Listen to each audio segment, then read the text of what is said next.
हरिओम। नमस्कार मित्रों, प्रणाम। जय श्री राम, जय वज्र केदार, जय हनुमान। मित्रों, एक बार पुनः आपका स्वागत कर रहा हूं अपने इस ज्योतिष कार्यक्रम में, जहां पर कि मैं आपको ज्योतिष से संबंधित, ग्रहों से संबंधित और आध्यात्म से संबंधित छोटी छोटी और महत्वपूर्ण जानकारियां उपलब्ध कराता हूं। आज मित्रों चर्चा करूंगा कि पदोन्नति एवं स्थान परिवर्तन या स्थानांतरण, नौकरी, पेशा, व्यापार इत्यादि इन सब विषयों पर विस्तार से चर्चा करूंगा। तो वीडियो प्रारंभ करूं इससे पहले आपसे आग्रह है, यदि आपने अभी तक चैनल को सब्सक्राइब नहीं किया है तो चैनल को सब्सक्राइब जरूर करें, वीडियो को अंत तक देखें और यदि आपको ठीक लगती है, समझ में आती है तो वीडियो को शेयर भी करें। साथ में मित्रों लाइक और कमेंट भी अवश्य करें। मित्रों, जन्म कुंडली में जो दशम भाव होता है, जहाँ पे मैंने 10 लिख रखा है, वो दशम भाव कुंडली का होता है और आपकी कुंडली में अन्य कोई भी अंक वहाँ पे लिखा हो सकता है, परंतु ये दशम भाव है। पहला भाव जहाँ पे 1 मैंने लिखा है वो पहला भाव होता है और जहाँ पे 10 लिख रखा है कर्म से वह 10वां भाव होता है। तो इसी 10वें भाव से पदोन्नति का विचार किया जाता है, स्थानांतरण का विचार किया जाता है। वहाँ पे कौन से ग्रह ऐसे होते हैं जिनसे पदोन्नति और स्थानांतरण की चर्चा की जाती है। तो मित्रों आओ चर्चा करते हैं। सबसे पहले है दशम भाव में सूर्य। जहां पे मैंने 10 लिख रखा है वहां पे सूर्य हो या मंगल हो। सूर्य मंगल दोनों में से कोई भी ग्रह हो, पर हो कैसे? या तो उच्च के हो। उच्च का सूर्य होता है मेष राशि में, यदि वहां पे 1 का अंक लिखा है और सूर्य है तो यह भी अच्छा है। या वहां पे मंगल लिखा है और 10 ही लिखा है और मंगल लिख रखा है तो इसका मतलब मंगल वहां उच्च का हो गया है। यदि उच्च का भी नहीं है तो स्वराशि, स्वराशि का मतलब अपनी राशि, तो अपनी राशि सूर्य की होगी सिंह राशि, या सिंह का वहां सूर्य हो। या मंगल है स्वराशि में तो मंगल हो वृश्चिक राशि का या मेष राशि का मंगल हो। तो और साथ साथ में जो लग्नेश है, लग्न का जो स्वामी है, लग्नेश जो है वह शुभ स्थान में बैठा यदि है तो ऐसे में मित्रों निश्चित ही पदोन्नति होती है, आपका प्रमोशन होगा, आपका स्थानांतरण होगा, यह निश्चित आप मान के चलिए। या ऐसी ही स्थिति यदि आपका वर्षफल में बनती है तो निश्चित ही आपको पदोन्नति का लाभ मिलेगा, स्थानांतरण का लाभ आपको प्राप्त होगा। एक तो यह योग है। दूसरा योग है मित्रों कि दशम भाव में, जहां पे ये 10 लिखा है वहां पे ये दशम भाव में यदि बृहस्पति ग्रह बैठा हुआ है, शुक्र ग्रह बैठा है और बुध ग्रह बैठा हुआ है, और इनमें भी क्या है उच्च राशि में हो।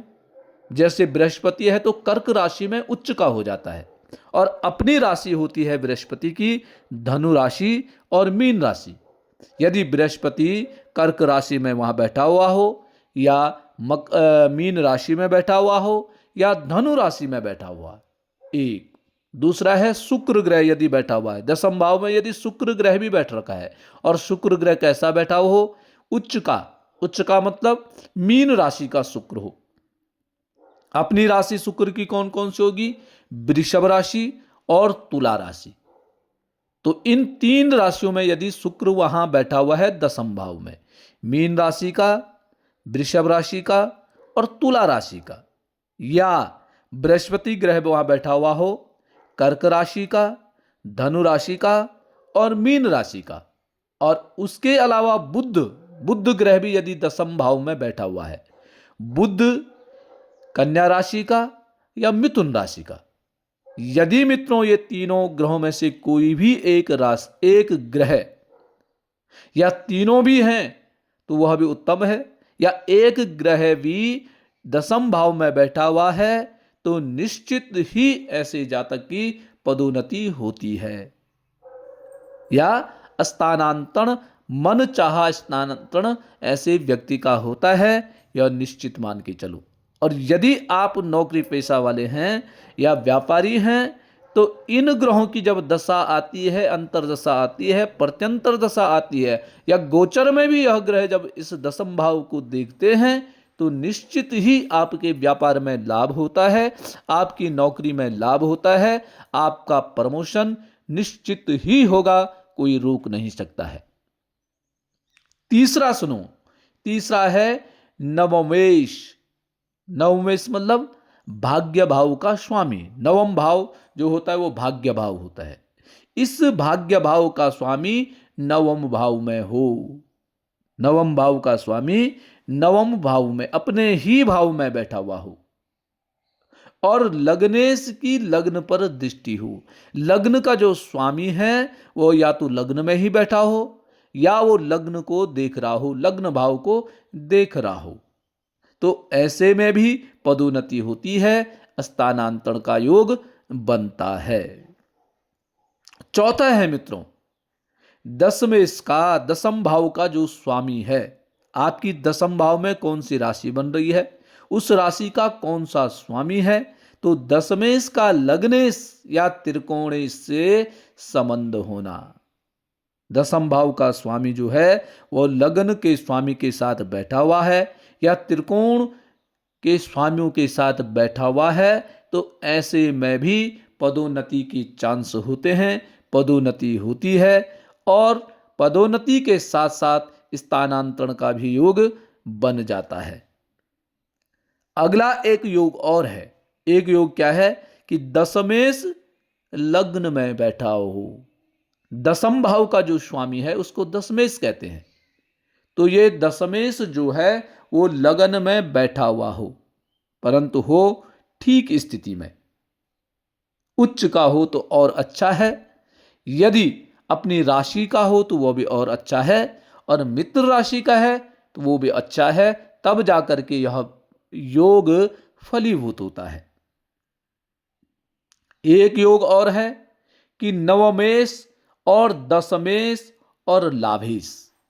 अब नवमेश कौन सा है, नवम भाव का स्वामी। दसमेश कौन है, दशम भाव का स्वामी।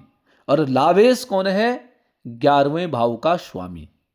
नवमेश, दसमेश और लाभेश, इन तीनों का जब योग बन रहा है, अब योग कैसे बनेगा, योग ऐसा भी हो सकता है नवमेश की दशा चल रही है, अंतरदशा दसमेश की चल रही है, और प्रत्यंतर दशा यदि लाभेश की चल रही है, तो ये तीनों की युति बन रही है। तो ऐसी जब युति बनती है तो उसमें भी पदोन्नति के चांस होते हैं, प्रमोशन के लाभ आपको प्राप्त होने की अधिक गुंजाइश होती है। और यदि आप व्यापार कर रहे हैं तो व्यापार में भी इस समय आपको लाभ की प्राप्ति होगी, ये निश्चित आप मान के चलो। परंतु एक ये है कि इन ग्रहों पर पाप ग्रहों की दृष्टि न पड़ रही हो, या ये स्वयं भी पीड़ित ग्रह न हो। एक योग और क्या बनता है कि द्वितीय भाव का स्वामी, धन भाव का स्वामी, द्वितीय दसम भाव में बैठा हुआ हो। द्वितीय भाव का स्वामी, धन भाव का स्वामी दसम भाव में बैठा हो, परंतु बैठा कैसा होना चाहिए, उच्च का या स्वराशि का या मित्र राशि का, इन तीनों में से एक जरूर होना चाहिए। द्वितीय भाव का जो स्वामी है या तो उच्च का हो या स्वराशि का हो या मित्र राशि का हो, इन तीनों में से किसी भी एक चीज की योग बनता है तो निश्चित ही प्रमोशन के योग बनते हैं, या व्यापार में लाभ की प्राप्ति होती है, यह निश्चित है। उसके अलावा मित्रों, लग्नेश दसम भाव में हो और उस पर पाप प्रभाव न हो। लग्नेश, लग्न भाव का जो स्वामी है लग्नेश, वह दसम भाव में बैठा हुआ हो, परंतु दसम भाव में केवल वह बैठा हुआ हो, परंतु उस पर यह भी होना चाहिए कि उस पर पाप ग्रह का प्रभाव नहीं होना चाहिए। किसी पाप ग्रह की दृष्टि तो नहीं पड़ रही उस पर, वह पीड़ित तो नहीं है। यदि पीड़ित है, लग्नेश दसम भाव में बैठा हुआ है और पीड़ित है, तो फिर असंभव हो जाता है। परंतु यदि लग्नेश दसम भाव में बैठा हुआ है और पीड़ित नहीं है, पाप ग्रह के प्रभाव में भी नहीं है, तो ऐसे में भी प्रमोशन के योग, पदोन्नति के योग ऐसे में अधिक बन जाते हैं। और एक योग और है, वह है दसम भाव पर बृहस्पति की दृष्टि हो।